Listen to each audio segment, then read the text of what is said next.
Good evening friends, welcome to physical science पेफी classes. Friends, जैसा कि आप लोग आज सुबह सुबह न्यूज़ तो सुन ही लिए होंगे कि आप लोगों का जो एग्ज़ाम है वह 4 सितंबर से लेकर 15 सितंबर के बीच में होने वाला है। 4 से लेकर 15 सितंबर तक बीच में होगा एग्ज़ाम आपका। और तो और ये जो रिज़ल्ट आएगा वो 17 नहीं तो 18 सितंबर तक आप लोगों का रिज़ल्ट भी आ जाएगा। ठीक है। और एक चीज़ और मैं बता दूं कि आप लोगों का एडमिट कार्ड जो है आज रात से या फिर कल मॉर्निंग में से आप लोगों का एडमिट कार्ड जो है डाउनलोड करना स्टार्ट कर लीजिए। जो भी अभी डमी एडमिट कार्ड दिखा रहा है उसके जगह पे अभी फाइनल एडमिट कार्ड जो है डाउनलोड होना स्टार्ट हो जाएगा। तो आज रात से या फिर शाम से ही हो सकता है या फिर कल से, तो 100% है ही आप लोगों का एडमिट कार्ड फुल्ली। सेंटर आपका आ जाएगा कि पटना पड़ा है कि कहाँ, बहुत सारे लोग कह रहे हैं पटना ही होगा सेंटर। और तो और आप लोग अपना अदर स्टेट वाले जो है रिजर्वेशन अकॉर्डिंगली उसी हिसाब से जल्दी जल्दी करा लीजिएगा। 2 शिफ्ट में एग्ज़ाम होगा, फर्स्ट शिफ्ट और सेकंड शिफ्ट। फर्स्ट शिफ्ट जो होगा मॉर्निंग शिफ्ट में होगा, सेकंड शिफ्ट होगा इवनिंग में होगा। और हर एक शिफ्ट में एक एक सब्जेक्ट का एग्ज़ाम होगा। आप यहाँ पर अब देख सकते हो। एक चीज़ मैं बता दूँ कि आज जो है यहाँ पर एक न्यूज़ आई थी निकल के हिंदुस्तान पेपर में। ये स्टेट के लिए 3.5 लाख आवेदन मिले। ये सब चीज़ों पे ज़्यादा ध्यान नहीं देना है कि कितने लाख आवेदन मिले हैं, फिजिकल एजुकेशन सब्जेक्ट में कितने लोग अप्लाई किए हैं। ज़्यादा नहीं अप्लाई किए हैं। जितनी वैकेंसी निकलेगी स्टेट के पास कैंडिडेट की, उससे ज़्यादा वैकेंसी निकलेगी। ज़्यादा से ज़्यादा जो कैंडिडेट अप्लाई किए हैं, जो सोर्सेज से पता चला है, 5,000 से 6,000 के बीच में लोगों ने बस अप्लाई किया है बिहार स्टेट। क्योंकि समय बहुत कम था। और तो और लोगों को बहुत लोगों को तो पता नहीं चला। और तो और लोगों को ये भी लगा कि जो पिछला जो अनुदेशक की जो भर्ती हुई थी 8,000 वाली, कहीं वैसी ही तो भर्ती नहीं है। तो बहुत सारी एम्बिग्विटी थी और बहुत सारी चीज़ें जो थी उहापोह की स्थिति में लोगों ने फॉर्म ही नहीं अप्लाई किया है। ठीक है। इवन मेरे जो खास दोस्त लोग हैं उन्होंने भी अप्लाई नहीं किया। कुछ लोग तो बिहार के नाम से डरते हैं और नहीं अप्लाई किए हैं। तो यहाँ एक अपॉर्चुनिटी अच्छा है। बस आपको करना क्या है, केवल 150 में से केवल 75 क्वेश्चन सही करने हैं। यदि आप अदर स्टेट के हो और जनरल में हो, बिहार के हो, तो 75 क्वेश्चन बहुत ईजी है फ्रेंड्स यहाँ जॉब पाना। और आप लोग अभी भी नहीं तैयारी कर रहे हैं तो अभी से लग जाइए। एक आध 2 वीक है आपके पास, 7-8 दिन तो मिनिमम होगा ही होगा कि आप लोगों को प्रिपरेशन करने का मौका मिलेगा। और मैं आज आप लोगों को बताऊंगा कि कितने इंपॉर्टेंट क्वेश्चन जो मैं आज कराने वाला हूं आप लोगों के टॉपिक से ही होगा। और जो क्वेश्चन कराऊंगा, जो टॉपिक बताऊंगा, उसको आप कहीं नोट कर लीजिएगा, बिकॉज यह बहुत इंपॉर्टेंट है क्वेश्चन। ठीक है। यह क्वेश्चन जो है बहुत इंपॉर्टेंट है। एक टॉपिक है आप लोगों का physical education and sports for CWSN। CWSN जो है आपको पता होना चाहिए, चिल्ड्रेन विथ स्पेशल नीड होता है। तो इससे क्वेश्चन जो है 100% बनेगा और 5 से 10 क्वेश्चन जो है इस टॉपिक से आ जाएंगे। तो इसलिए इस टॉपिक को बहुत इंपॉर्टेंटली आपको लेना है और अच्छे से समझना है। और क्वेश्चन किस तरीके से आएंगे, पैटर्न मैं आपको बताऊंगा। क्या पता अगर मैं अभी आप लोगों को क्वेश्चन दिखाऊं तो आप नहीं हल कर पाएंगे। जैसे कि ये क्वेश्चन है, देखिए। जैसे कि ये पहला क्वेश्चन है, मैं आपको दिखा दूं। A teacher is in a pre school noticed that a child is disorder going along with the other children, she is not responding even when her name is called. तो इस तरीके से आएगा, डिसऑर्डर कौन सा है आपको पूछ लेगा। और ऐसे ही क्वेश्चन आएंगे। देखिए, जो एस्टेट है वह बीपीएससी कंडक्ट करा रही है फ्रेंड्स। तो एग्ज़ाम तो बहुत ही टफ होने वाला है। हालांकि बीपीएससी का लेवल तो 5 एक क्वेश्चन में 5 ऑप्शन या 6 ऑप्शन आते हैं। बट ये ऑनलाइन एग्जाम है तो इसलिए जो इस एग्जाम में केवल 4 ऑप्शन है। पहले ही बोर्ड ने दे दिया है कि 4 ऑप्शन दिए जाएंगे। तो एक तरीके से समझ लीजिए, अपने आप को एक अच्छे लेवल पे तैयारी कर लीजिए, सो दैट जो भी क्वेश्चन आएंगे लेवल वाले भी, उसको भी आप आराम से टैकल कर पाएंगे और इजीली जो है 75 क्वेश्चन जो है आप लोग जो है स्कोर कर पाएंगे और पास हो पाएंगे। यहाँ पर बस केवल पासिंग मार्क आपको चाहिए 75 आउट ऑफ 150। केवल इस पे फोकस करना है आपको कि कैसे भी करके इस एग्ज़ाम को क्लियर कर लेना है। बात की बात होगी जब वैकेंसी आएगी, कितने लोग पास हुए हैं, क्या हुए हैं, वो तो आप बात की बात करिएगा। तो सबसे पहले चलते हैं टॉपिक की तरफ, जो कि बहुत ही इंपॉर्टेंट टॉपिक है आज आप लोगों का फिजिकल एजुकेशन का। That is physical education and sports for CWSN, children with special needs. तो इसमें क्या है, देखिए, चिल्ड्रन विथ स्पेशल नीड्स का मतलब ही पूछ सकता है कि कौन सा है, उन्हें क्या कहते हैं। दिव्यांग डाल देगा, बहुत सारे ऑप्शन दे सकते हैं। तो उनको एक्चुअल जो नाम दिया गया है वह है दिव्यांग। ठीक है। कुछ लोगों कुछ ऑप्शन में विकलांग दिया होगा, कुछ ऑप्शन में मतलब चिल्ड्रन विथ लोकोमोटर डिसेबिलिटीज़, इस तरीके से कुछ भी दे सकता है। तो देखिए, सबसे पहले मैं कवर क्या करूँगा आपको टॉपिक में। देखिए, जो कवर क्या करूँगा मतलब यही एक टॉपिक जितना मैं आप लोगों को बताऊँगा वो इस यूनिट का ही है। इस यूनिट से इतने ही आपको पढ़ना है, इससे ज़्यादा नहीं आएगा क्वेश्चन, और ना तो इससे अलग कहीं आपको पढ़ने की ज़रूरत है। तो आपको टॉपिक मैं बता दे रहा हूँ। CWSN पढ़ना है आपको, डिसेबिलिटी एंड डिसऑर्डर पढ़ना है। डिसेबिलिटी क्या होती है, डिसऑर्डर क्या होता है, types of disability, types of disorder. तो इस तरीके से इसके काज एंड नेचर कितने हैं, इसके कारण क्या है, स्वभाव कैसा दिखता है, कैसे होते हैं, और डिसेबिलिटी एटिकेट्स क्या होना चाहिए, एक फिजिकल एजुकेशन टीचर्स के लिए क्या एटिकेट्स होना चाहिए towards the disabled students. Aim and objective of adaptive physical education, ये बहुत ही इंपॉर्टेंट है फ्रेंड्स। इससे तो मैं मान रहा हूँ कि 2-3 क्वेश्चन 100% आने वाले हैं, और इस पर मैं क्वेश्चन भी कराऊंगा आपको अभी। तो role of various professionals for childrens with special needs, तो इस तरीके से ये इतना सी टॉपिक है। तो आपको मैं बता दिया टॉपिक क्या क्या है, इस टॉपिक को आप नोट कर लीजिएगा, टॉपिक बहुत इंपॉर्टेंट है और इससे ज़्यादा पढ़ने की ज़रूरत नहीं है। मैं जितना बता दे रहा हूँ उतने ही है, आप लोगों को यहाँ पर इलाबोरेट करूँगा कि concept of disabilities and disorders क्या होती है। देखिए डिसेबिलिटीज़ क्या होता है फ्रेंड्स, जो हमारा कॉग्निटिव डेवलपमेंट होता है, जो हमारी बुद्धि क्षमता होती है, उसमें कोई ना कोई इम्पेयरमेंट आ जाती है। इम्पेयरमेंट मतलब होता है कि कमी, कमी मतलब खराब हो जाना, इम्पेयर मतलब खराब हो जाना, रिपेयर इसका अपोजिट होता है, रिपेयर मतलब मरम्मत करना। तो जो हमारी कॉग्निटिव एबिलिटीज़ होती है, डेवलपमेंटल होती है, इंटेलेक्चुअल एबिलिटीज़ होती है, मेंटल, फिजिकल, सेंसरी, इन सब में कुछ न कुछ जो है खराबी आ जाती है, जिसके कारण जो है हम लोग एक नॉर्मल जो बच्चे होते हैं उनसे अलग दिखने लगते हैं। तो उसमें उसको क्या बोलते हैं, डिसेबिलिटी बोलते हैं। ये डिफिनीशन है, बहुत याद कर लीजिए। या फिर हो सकता है देखिए combinations of all this cognitive development, कुछ लोगों में कॉग्निटिव इम्पेयरमेंट होगा, कुछ लोगों में इंटेलेक्चुअल इम्पेयरमेंट होगा, कुछ लोगों में मेंटल होगा, कुछ लोगों में फिजिकल सेंसरी होगा, कुछ लोगों में ये सारी डिसेबिलिटीज़ होंगी। तो इन सबको एक conglomeration of all disabilities, all type of disabilities is known as disabilities. तो इस तरीके से आपको पढ़ना है। यहाँ पर आप देख लीजिए, थोड़ा सा मैं फास्ट जा रहा हूँ, आप लोग वीडियो पॉज करके भी देख सकते हो। It's a functional limitations or restriction, जो इंपॉर्टेंट चीज़ है वही मैं बताऊँगा, ठीक है। तो डिसेबिलिटीज़ का आप लोगों ने डिफिनेशन समझ लिया कि क्या क्या होना चाहिए। कॉग्निटिव डिसेबिलिटीज़ है आप लोगों का, इंटेलेक्चुअल है, मेंटल है, फिजिकल है, सेंसरी है, and all the combination of this, या तो सारी ये जो है डिसेबिलिटीज़ जो है इंपेयरमेंट के तौर पे देखी जाती हैं, तो उसे डिसेबिलिटीज़ कहते हैं। डिसऑर्डर देखिए, डिसऑर्डर में क्या है, डिसऑर्डर में क्या होता है कि जैसे हमारा फिजिकल स्ट्रक्चर कुछ अलग ही दिखता है, हमारे जो मेंटल फंक्शंस हैं वो अलग ही काम करते हैं। तो इस तरीके से जो प्रॉब्लम डिसरप्ट, जो हमारे मतलब नॉर्मल जो हमारी फंक्शनिंग होती है फिजिकल और मेंटल फंक्शनिंग को डिसरप्ट कर देता है, ख़राब कर देता है, मतलब रुकावट पैदा करता है। तो इस तरीके की जो प्रॉब्लम होते हैं उन्हें क्या कहते हैं, डिसऑर्डर कहते हैं। तो डिसऑर्डर एक तरीके से डिफिनीशन भी याद कर लीजिएगा, बहुत इंपॉर्टेंट है। आप लोगों को 4 ऑप्शन दे देगा, डिसऑर्डर और डिस्ट्रेस और एक तरीके से इसका डिसेबिलिटीज़। तो आप लोगों को उसमें से फाइंड आउट करना होगा कि किसकी डिफिनीशन है, तो इसलिए आप लोग को ऐसा याद करना पड़ेगा। डिसऑर्डर हमेशा फिजिकल और मेंटल फंक्शंस के लिए ऊपर होती है, जो कि हमारे नॉर्मल मेंटल और फिजिकल को डिसरप्ट कर देता है। इस तरीके की जितनी भी प्रॉब्लम्स जनरेट होती हैं, this is considered as disorder, ठीक है। जैसे कि यहाँ पर दिया गया है, it is state of confusion, उसमें क्या होगा, कन्फ्यूजन है दैट इंटरप्ट्स नॉर्मल फंक्शन, हमारे जो नॉर्मल फंक्शनिंग होती है फिजिकल और मेंटल फंक्शंस के, वो नॉर्मल फंक्शंस को क्या करती है, कंफ्यूज कर देती है, डिसरप्ट कर देती है। तो इसमें क्या होता है, लाइक साइकियाट्रिक डिसऑर्डर्स होता है, एंजाइटी डिसऑर्डर होता है, जितने भी हमारे एंजाइटी डिसऑर्डर्स होते हैं और पर्सनालिटी डिसऑर्डर्स, ये सब सारी चीज़ें किस में आती हैं, डिसऑर्डर में आती हैं, ठीक है। क्वेश्चन ऐसे भी पूछ सकता है,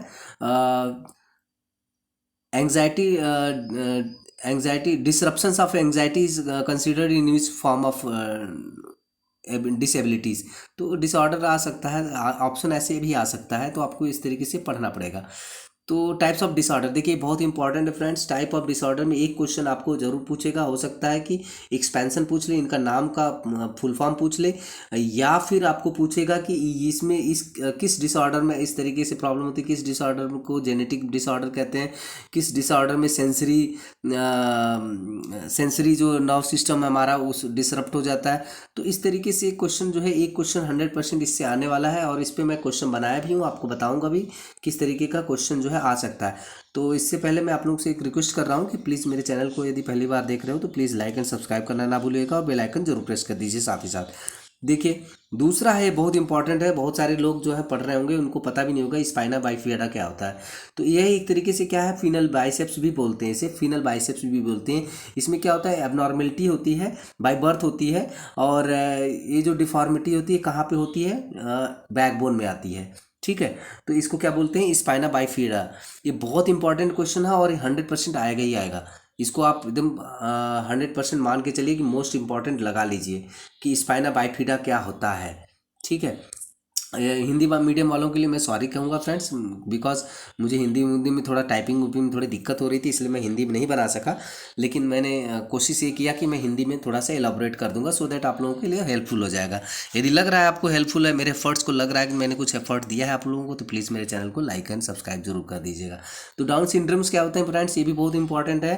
क्वेश्चन पूछ सकता है कि 13th 18th एंड 21, यह जो हमारा क्रोमोसोम्स होता है, पहले बात तो क्वेश्चन पूछेगा कि कितने क्रोमोसोम्स होते हैं एक मनुष्य के अंदर, एक नॉर्मल इंसान के अंदर कितने क्रोमोसोम्स होते हैं। कहीं कहीं पे 23rd पेयर्स लिखा रहता है, यानी 23 जोड़ा लिखा होता है, कहीं कहीं 46 लिखा होता है। तो आप दोनों में से कोई सा भी एक ऑप्शन जो अगर होगा तो उसको आप सही कर सकते हैं। ऑप्शन में दे देगा 21 पेयर, 21 जोड़ा, 22 जोड़ा, 23 जोड़ा, 24 जोड़ा। तो आपको हमेशा याद रखना है कि हमारा जो क्रोमोसोम्स होता है वो 23rd पेयर में होता है। यह क्वेश्चन हमेशा पूछा जाता है, चाहे केवीएस का एग्जाम हो, चाहे एनवीएस का एग्जाम हो, चाहे जो भी DSSS भी एग्जाम हो, चाहे स्टेट हो, चाहे एच स्टेट हो, इनमें एक क्वेश्चन ही जरूर मिलता है। तो इसमें कंफ्यूजन आ जाती है कि 22 लगाऊं कि 23 लगाऊं, कि पढ़ा तो हूँ तो क्या होगा। तो इसमें आपको हमेशा याद रखना है कि 23rd पेयर ही होते हैं टोटल। और यह क्या होता है, डाउन सिंड्रोम क्या होते हैं। देखिए डाउन सिंड्रोम जो होता है, हमारे जो क्रोमोसोम्स में जो होता है एबनॉर्मेलिटी आ जाते हैं, यानी कि उनकी संख्या जो है बढ़ जाती है। हमारा टोटल जो होता है 46 होता है, तो 46 होता है, तो यानी कि एक बढ़ गया है तो 47 हो जाता है। तो इससे क्या होता है, जो हमारा मेंटल स्टेटस होता है, हमारे जो हमारा फिजिकल अपीयरेंस होता है वो मंगोलाइड जैसा दिखने लगता है। तो इस तरीके से क्वेश्चन कैसे पूछेगा ये मैं बता दूं। देखिए यह जो डिसरप्शंस होता है, यह डिसऑर्डर जो होता है वह हमारे 13th गुणसूत्र में होता है, 18th गुणसूत्र के एबनॉर्मलिटीज होता है, या फिर 21 वाले पेयर्स के एबनॉर्मलिटीज ही होता है। तो क्वेश्चन इस तरीके से भी पूछ सकता है कि इसमें से जो डाउन सिंड्रोम होता है किस पेयरिंग वाले गुणसूत्र में नहीं होता है। तो आपको ये 3 ऑप्शन दे देगा, लास्ट में 23वां जोड़ा भी दे देगा। तो आप लोग को हमेशा याद रहेगा कि यार 23 जोड़े होते हैं, 23 जोड़े होते हैं, तो 23 जोड़े पे टिक करके लगा के आ जाओगे। लेकिन आपको हमेशा याद क्या रखना है, एक ही चीज़ याद रखना है, कहीं किताब में भी नहीं दिया होगा कि यह जो डाउन सिंड्रोम होता है किस किस पेयर वाले गुणसूत्र में इसका जो है एबनॉर्मेलिटी देखा जाता है। तो आपको पता होना चाहिए 13th 18th एंड 21। ठीक है, इस चीज़ को आप रट्टा मार लीजिए, याद कर लीजिए, कई बार एलाबोरेट कर लीजिए कि इस चीज़ को आपको हमेशा याद रखना है। ठीक है, अब देखिए क्या है डिफिनेशन, क्या कहता है। It is a disorder causing developmental and intellectual delay and it is a genetic disorder which occurs when the abnormal cells or divisions cause extra third copy of chromosomes 21। देखिए यहाँ पर ये भी क्वेश्चन पूछा जा सकता है कि ट्राइसोमी 21 क्या होता है। ट्राइसोमी 21 आप किसे कहते हैं, तो आपको पता होना चाहिए डाउन सिंड्रोम को ही ट्राइसोमी 21 मैंने बताया था आप लोगों को कि 13th 18 एंड 21। ठीक है, जनरली जो मैक्सिमम बहुधा जो देखा गया है वो 21 वाले ही पेयर में क्रोमोसोम्स के ही देखा जाता है, एबनॉर्मेलिटी देखा जाता है। जो सेल डिवीजन होता है हमारा, कोशिका विभाजन जो होता है, उसमें एबनॉर्मेलिटी जो देखा जाता है वो क्रोमोसोम 21 में ही देखा जाता है। तो इसलिए इसका नाम क्या पड़ गया है, ट्राइसोमी 21। ठीक, इस तरीके से क्वेश्चन पूछ सकता है। तो इसमें क्या होता है, पर्सन विद डाउन सिंड्रोम में हैव फ्लैट फेशियल फीचर्स। उनका क्या होता है, जैसे कि एक मंगोलाइड देखे हैं आप लोग, मंगोलियन देखे हैं, उनको उनके जैसा उनका चेहरा हो जाता है, फ्लैट हो जाता है, चिपटा जो फेशियल फीचर्स हो जाते हैं। स्मॉल हेड होता है, यानी कि जो आपका सिर होता है बहुत छोटा होता है, और कान जो छोटे होते हैं, नाक छोटी होती है, और आपकी गर्दन जो होगी एकदम दबी हुई होगी, छोटी सी गर्दन होगी, और जो टंग होंगे वो क्या होगी, बल्ज करेगी। आप लोग क्लियरली मतलब जो भी डाउन सिंड्रोम से ग्रसित होगा उसका क्या होगा कि आवाज़ भी निकलेगी नहीं, तो बल्ज होगा वहाँ पर। तो पुअर मसल टोन्स, यानी उनकी जो मसल्स जो टोन होती है वो काफ़ी ज़्यादा बहुत ही पुअर होती है। तो इस तरीके से क्वेश्चन कहाँ बनेगा, कैसा क्वेश्चन आएगा, पूछ सकता है कि trisomy 21 is also known as. तो आप लोगों को पता होना चाहिए it is also known as Down syndrome. और किस किस क्रोमोसोम्स में डिसफंक्शंस के कारण होता है, 13 नंबर, 18 नंबर एंड 21 नंबर में इसके जो है सिम्टम देखे जाते हैं। मैक्सिमम जो देखे जाते हैं वो 21 में देखे जाते हैं, इसीलिए इसको बोलते हैं ट्राइसोमी 21। ठीक है। और इसका अगर डाउन सिंड्रोम है तो इनका जो चेहरा का आकृति क्या हो जाएगा, मंगोलाइड टाइप का हो जाएगा। तो मंगोलाइड हो जाएगा तो क्वेश्चन ऐसे भी पूछ सकता है कि जो फेशियल एक्सप्रेशन होता है एज गुड एज मंगोलायन होता है, तो उस डिसेबिलिटीज़ को, उस डिसऑर्डर को क्या कहते हैं। तो आपको पता होना चाहिए, this types of disorder is known as Down syndrome disorder. और डाउन सिंड्रोम इसका नाम क्यों पड़ा है, देखिए डाउन जो है एक इंग्लैंड के थे वैज्ञानिक थे, उनका नाम डाउन ही था, इसलिए उनके नाम से उन्होंने इस बीमारी को रिकॉग्नाइज किया था, इसलिए उनके नाम पे ही इसका नाम डाउन सिंड्रोम। सिंड्रोम किस लिए है, सिंड्रोम मतलब कुछ कमी है, कुछ ज़्यादा है चीज़ें, कुछ कमी जो एबनॉर्मलिटी को दिखाता है, दर्शाता है, उसे सिंड्रोम बोलते हैं। तो इसलिए इनका नाम जो है डाउन सिंड्रोम हो गया। देखिए नेक्स्ट क्वेश्चन है, नेक्स्ट टॉपिक है डिसलेक्सिया, बहुत इंपॉर्टेंट है, हर एक एग्जाम में पूछा जाता है, चाहे जितने भी टीचर्स के एग्जाम में डिसलेक्सिया है, डिसकैलकुलिया है, डिसग्राफिया है।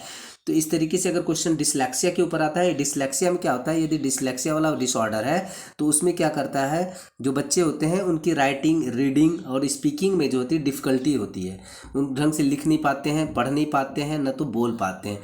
तो this types of disabilities is known as dyslexia. Next चलते हैं, aim and objective of adaptive physical education. ये बहुत इंपॉर्टेंट है फ्रेंड्स, नया टॉपिक है। एडाप्टिव फिजिकल एजुकेशन में क्या होता है कि जो भी देखिए एडॉप्टिव मतलब होता है कि किसी चीज़ को आप ग्रहण कर रहे हो, उस चीज़ से आप अपना ही बनाकर उस चीज़ को आप आगे की तरफ जो है अग्रसर हो रहे हो, तो उसे एडाप्टिव कहते हैं। तो इसमें क्या है, होता क्या है, it is an individualised programme, यह एक इंडिविजुअलाइज्ड प्रोग्राम है। यदि मान लीजिए किसी भी स्टूडेंट्स को, यानी किसी भी बच्चे को किसी भी तरीके का डिसऑर्डर है या फिर डिसेबिलिटीज़ है, तो उसको क्या करना है, आप लोगों को उसके लिए अलग से इंडिविजुअलाइज्ड प्रोग्राम बनाना है, न कि जितने सारे लोग जैसा कर रहे हैं उसके वैसा प्रोग्राम जो है, वैसा जो करिकुलम है उस बच्चे के लिए भी ऐसा थोपेंगे, ऐसा नहीं हो सकता, because it is a special needs. तो इसलिए स्पेशल नीड्स जो चिल्ड्रन होते हैं उनके लिए हम लोग इंडिविजुअलाइज्ड प्रोग्राम जो है बनाते हैं, इसलिए इसको बोलते हैं individualised programme of instruction created for students with disabilities that enable success in physical education.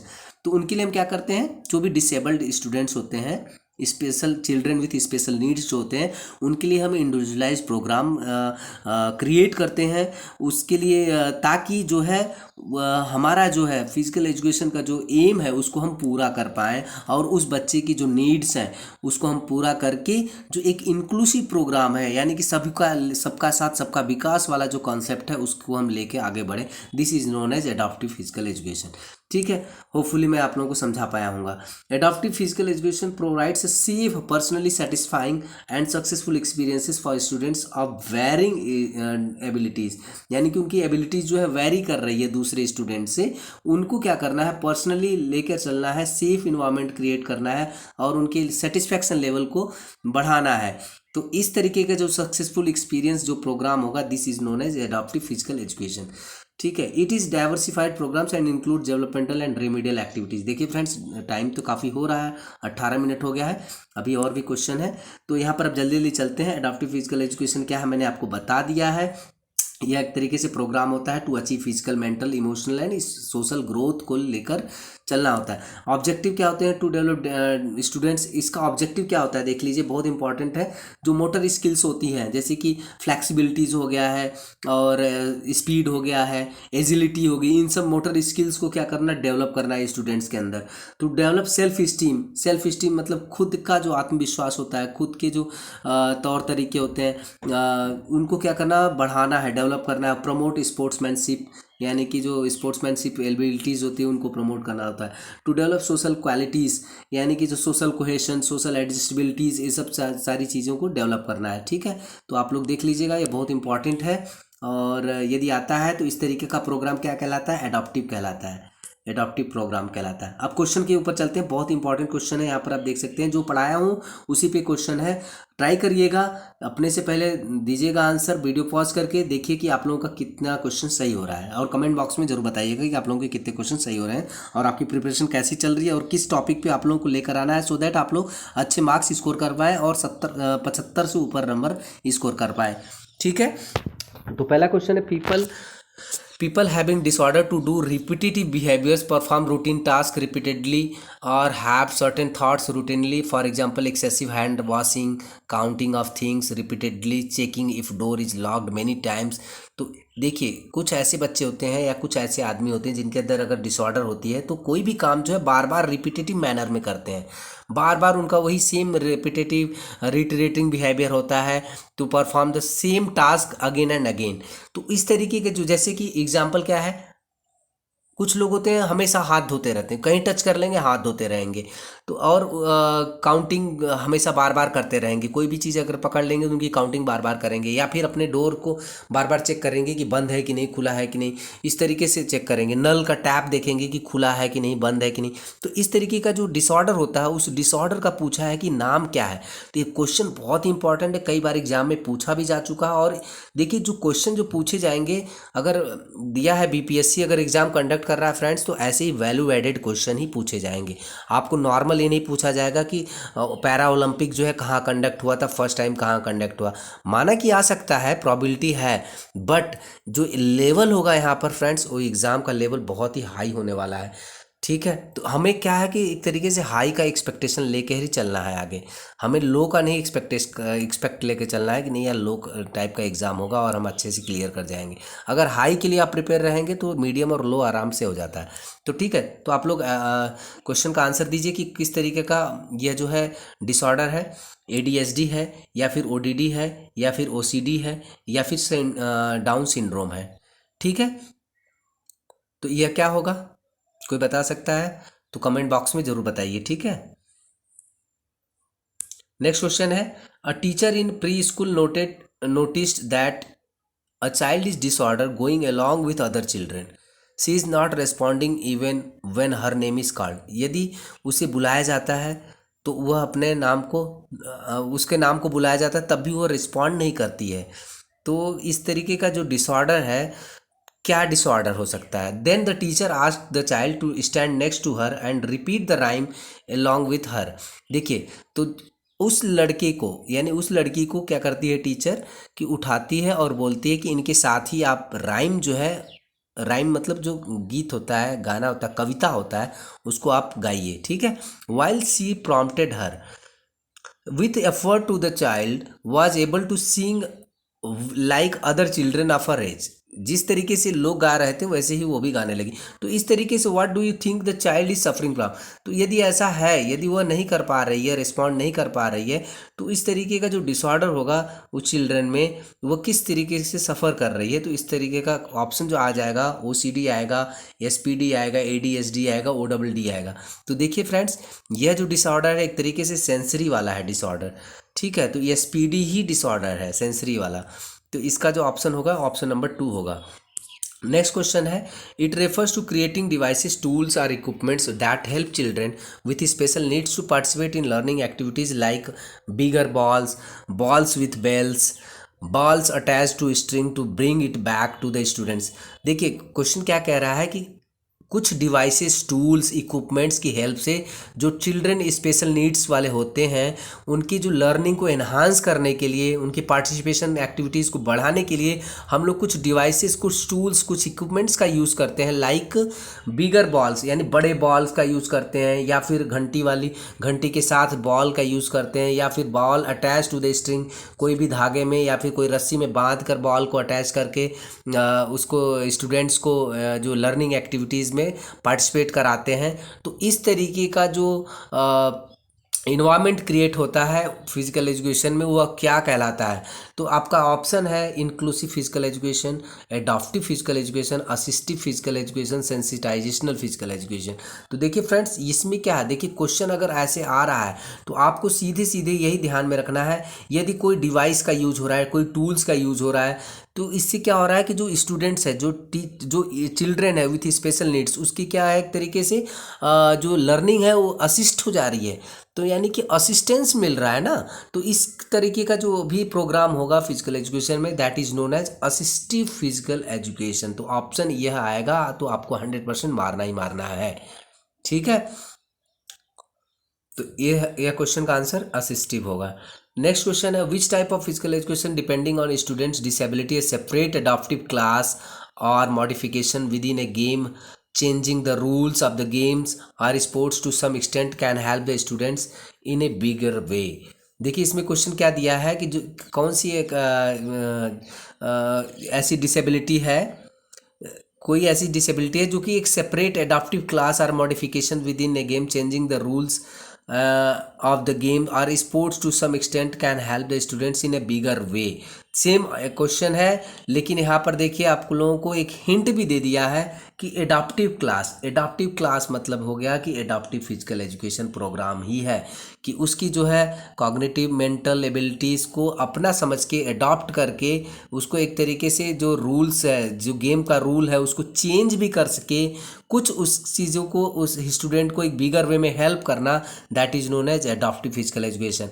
एक नॉर्मल इंसान के लिए, एक नॉर्मल बच्चों के लिए जो होता है, जो नॉर्मल मेंटल एबिलिटीज़ वाले होते हैं, उनके लिए एक अलग प्रोग्राम बनाना है, बट उसी से मिलता जुलता जो इंडिविजुअलाइज प्रोग्राम होता है, यदि हम किसी स्पेशल नीड्स चिल्ड्रंस के लिए बनाते हैं, that is known as adaptive programme. तो इसका ऑप्शन हो जाएगा adaptive physical education. Next question की तरफ चलते हैं, बहुत important question friends. Which deformity causes in backbone. देखिए मैंने आपको बताया था बैकबोन से रिलेटेड जो भी है उसे हम बोलते हैं फाइनल बाइसेप्स भी बोलते हैं। इसका और एक नाम है मैंने बताया था, उसको आप लोग कमेंट बॉक्स में जरूर बताइएगा, ठीक है। नेक्स्ट क्वेश्चन है friends, which disorder is known as trisomy 21। देखिए यहाँ क्वेश्चन आ भी गया ट्राइसोमी 21, तो इसको क्या बोलते हैं, डाउन सिंड्रोम मैंने बताया था। और आप लोग कमेंट में बताएंगे कि किस किस गुणसूत्र, किस किस पेयर वाले गुणसूत्र में इस तरीके का जो है डाउन सिंड्रोम मिलता है, ठीक है। यह मैंने आप लोगों को कराया भी है।